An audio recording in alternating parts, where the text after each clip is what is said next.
Ketika dunia disarankan sebaiknya lockdown sampai waktu yang lama oleh globalis cabal seperti pernyataan Bill Gates, ternyata pernyataan ini tidak dianggap oleh banyak negara. Globalis marah. Akhirnya COVID benar-benar menjadi tidak selesai. Dunia pasti sebentar lagi akan bukan dunia yang dulu lagi, yang saling terkoneksi. COVID tipe baru dilepaskan globalis di berbagai wilayah dunia. Lebih dari 10 macam COVID yang memerlukan 10 macam vaksin juga. Sehingga ada 19 macam coronavirus beredar saat ini. Yang berefek kemudian adalah banyak negara yang panik, bingung, dan terpukul ekonominya. Sehingga yang akan terjadi masing-masing negara adalah melakukan menutup dirinya dan konsentrasi untuk internal bangsa dan negara masing-masing. Itulah deglobalisasi yang sebentar lagi pasti terjadi. Hal ini, masalah deglobalisasi, lockdown atau PSBB adalah hal yang dimaui oleh globalis agar banyak negara menyerah dengan kemauan globalis. Di dalam negeri, Indonesia memiliki musuh abadi. Musuh Indonesia adalah resesi, depresi ekonomi, inflasi, bunga bank yang tinggi, kebijakan politikus yang mementingkan kelompoknya juga untuk negara asing dibela oleh politikus tersebut, negara superpower yang tertarik dengan sumber daya alam Indonesia, dan terakhir, globalis. Itu adalah musuh utama. Untuk itu, Indonesia harus berstrategi. Sementara dunia akhirnya meyakini bahwa COVID akan bersama manusia dalam waktu yang cukup lama, bahkan hingga 5 tahun ke depan atau 10 tahun ke depan akan masih ada. Lalu apa yang terjadi di dunia sebentar lagi? Vietnam dan Thailand yang kelebihan beras mulai menyimpan cadangan berasnya untuk kebutuhan mereka sendiri. Rusia, penghasil gandum untuk Eropa dan Timur Tengah, mulai memikirkan untuk kebutuhan nasionalnya. Amerika pun mulai menyetok minyak bumi dari Timur Tengah. Cadangan pangan Cina dan cadangan energi Tiongkok sedang dikuras oleh Amerika. Karena pandemi ini, seluruh negara dunia menjadi egois, memikirkan bangsa dan negaranya sendiri. Ekspor impor antar negara berkurang. Efek global seakan menunggu genderang perang meletus yang memang diadu oleh globalis.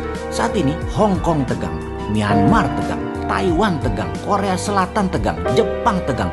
Bahkan Amerika masih tegang di dalam negerinya, juga Tiongkok tegang. Semua negara seakan siap perang. Tiongkok bahkan di sisi timurnya berkumpul semua kekuatan arsenal persenjataannya secara masif sudah tertata. Batu bara dari Indonesia dan Australia ke arah Tiongkok sepertinya akan ditahan di Laut Cina Selatan oleh armada ke-7 Amerika, dan ini akan menimbulkan tekanan kuat ke Tiongkok yang tidak punya suplai energi. Listrik bisa padam di Tiongkok sebentar lagi. Alat komunikasi bisa mati di Tiongkok sebentar lagi. Armada ke-5 di Timur Tengah milik Amerika terus mengganggu memperlambat kapal bahan bakar minyak ke Tiongkok. Armada 7 Amerika di Laut Cina Selatan mengontrol Vietnam, Thailand, dan negara ASEAN dilarang menyuplai ke Tiongkok untuk pangan. Tiongkok pasti murka. Lalu bagaimana sikap Indonesia? Di tengah pandemi corona yang berkecamuk perang globalis versus nasionalis Amerika, sesungguhnya posisi Indonesia tidak mendukung globalis maupun tidak mendukung nasionalis Amerika.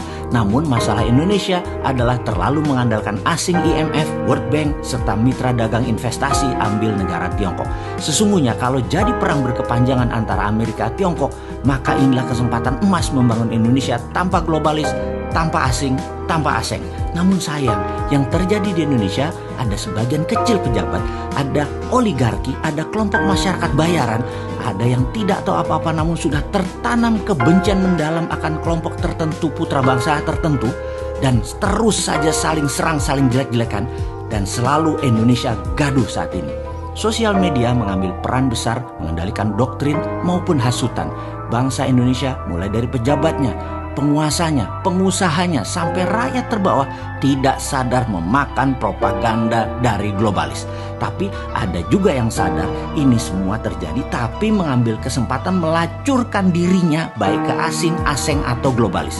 Alih-alih membangun Indonesia yang berdikari, warga Indonesia malah bertarung dengan saudara setanah air.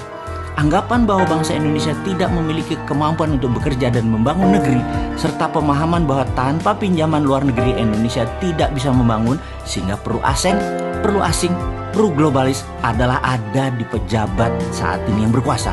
Ini menjadi titik lemah bangsa Indonesia. Sedemikian tidak percaya dengan kekuatan bangsa sendiri. ide membangun negeri Indonesia untuk berdikari menjadi terhalang dengan keyakinan keilmuan atau hegemoni ilmu dari kelompok kecil pejabat. Lalu ada perintah Sunan Bonang, yaitu perintah menyalakan api. Tinita Sabdo Sumuruping Dahono yang seharusnya terjadi di masa sekarang ini telah menunggu selama 5 tahun lebih perintah tersebut untuk dilaksanakan. Di suatu tempat di Gunung Merbabu, Nara sedang melaksanakan latihan rutinnya ketika dia mendapati sebuah pesan dari kakaknya. Adikku, kamu harus turun gunung sekarang. Lihatlah negerimu. Kini saatnya kamu bela tanah airmu. Bebaskan negerimu dari cengkraman asing. Aku belum siap. Aku masih belum siap. Nara berkata meragukan dirinya. Kamu tak akan pernah siap sampai kamu bertindak. Demikian suara tegas sang kakak. Di saat globalis asing-asing sibuk, Indonesia malah gagap di dalam negeri.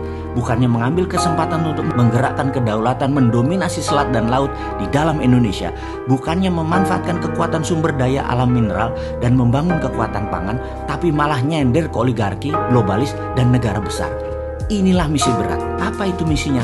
Melepas cengkraman globalis, asing, dan aseng adalah perjuangan Nara, sang kapten Dinaran. Sayang, saat ini ternyata serangan musuh Indonesia yang terbesar seperti depresi, resesi, inflasi, globalis seakan menjadi musuh nomor 2 karena kepercayaan atas kapten Dinaran belum didapat.